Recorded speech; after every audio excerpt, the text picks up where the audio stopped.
कईयों को आपने देखा होगा जो अपने आप को वेजिटेरियन कहते हैं लेकिन एग ओकेजनली ले ही लेते हैं। आप चाहें तो उन्हें एगिटेरियन कह लें। एग जिसे लोग वेज में भी काउंट करते हैं और कुछ लोग नॉन वेज में भी काउंट करते हैं।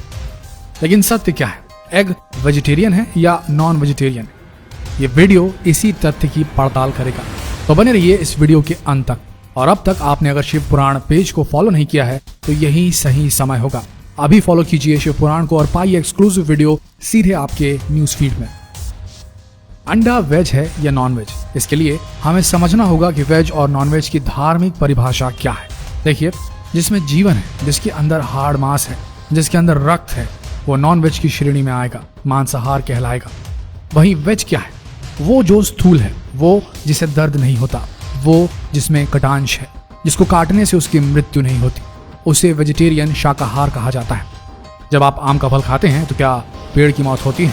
नहीं ना। आप गेहूं खाते हैं तो क्या गेहूं के पौधे की मौत होती है? बिल्कुल नहीं होती। आप तुलसी पत्र तोड़ते हैं तो क्या तुलसी का पौधा मर जाता है? नहीं ना।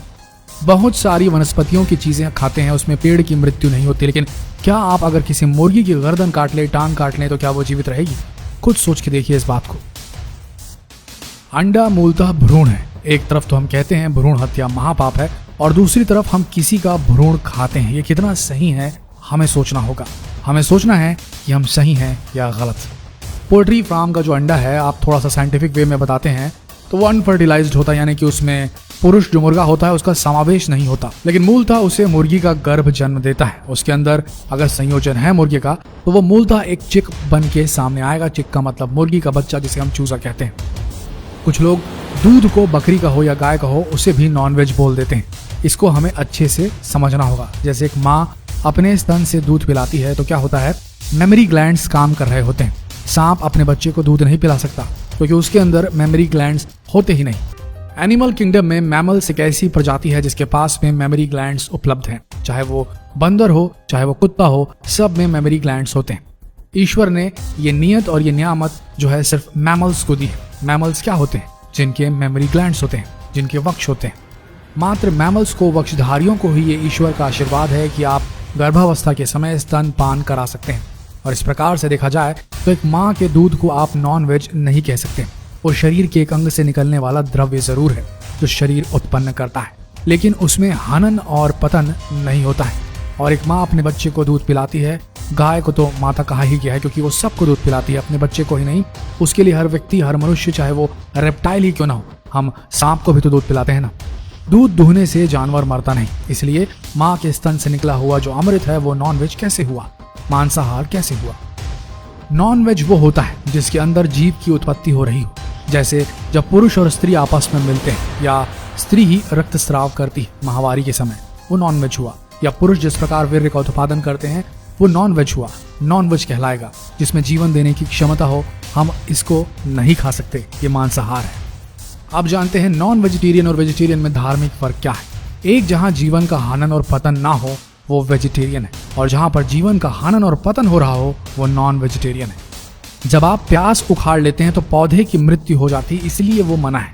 आलू के पेड़ की डेथ नहीं होती क्योंकि आलू की जो रूट होती है वो आलू के ही नीचे होती है।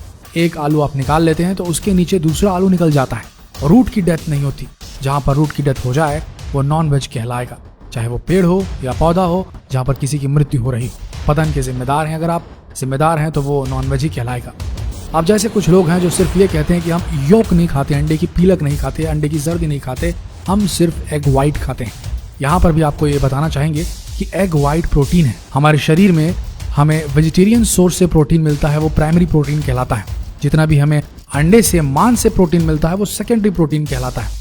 आप ये कैसे जस्टिफाई कर सकते हैं कि अंडा जिसमें जीवन संभव है, वो आप अंडे को रख के देख लीजिए, अंडे में सड़न आनी शुरू हो जाएगी। वो कैसे, किस तरीके से उसका एग वाइट भी किस प्रकार से शाकाहारी हो सकता है? वो भी मांसाहारी ही कहलाएगा क्योंकि उसी से सोर्स ऑफ न्यूट्रिशन मिलता है चूजे को।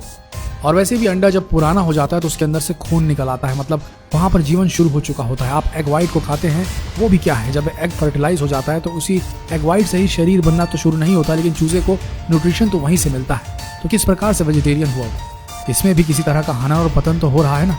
दूध पीने से किसी प्रकार का हनन पतन नहीं होता, पनीर खाने से नहीं होता, दही खाने से नहीं होता। इसीलिए अगर निष्कर्ष निकाला जाए तो उनका कहना है कि बाजार में मिलने वाले सारे अंडे अनफर्टिलाइज्ड होते हैं, यानी कि इन अंडों से कभी चूजे बाहर नहीं निकलते। सो वैज्ञानिकों की दृष्टि से ये शाकाहारी हुए, लेकिन धार्मिक दृष्टिकोण से देखें तो क्योंकि जीव का हनन हो रहा है, पतन हो रहा है, तो वो शाकाहार कभी नहीं हो सकता, वो मांसाहार ही कहलाएगा। यही सही दृष्टिकोण भी है। तो जितना हो सके इस वीडियो को शेयर करें ताकि लोगों तक ये मैसेज पहुंच सके। व्हाट्सएप पे शेयर कीजिए, फेसबुक पे शेयर कीजिए और इस संदेश को देश के घर घर तक पहुंचाइए। और ऐसे ही वीडियोस देखने के लिए शिव पुराण फेसबुक पेज को फॉलो करना बिल्कुल ना भूलें। धन्यवाद।